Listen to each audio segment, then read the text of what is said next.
Assalamualaikum warahmatullahi wabarakatuh. Good morning, everyone. Respected chief guest, honorable teachers, parents, and my dear friends. A very happy Independence Day to all of you.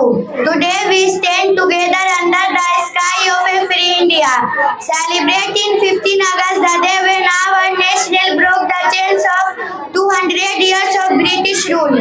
But friends, freedom did not come easily. It was earned through blood sacrifice, tears and azhar bale kache.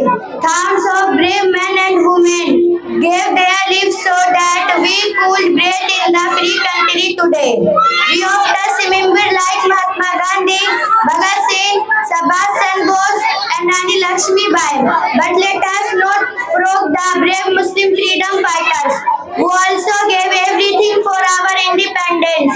Maulana Abul Kalam Azad, a great scholar, leader of the India First Education Minister, Khan Abdul Ghaffar Khan, known as the future Gandhi.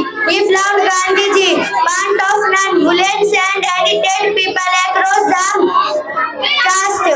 Dr. Zakir Hussain, a respected education and of India, third president India.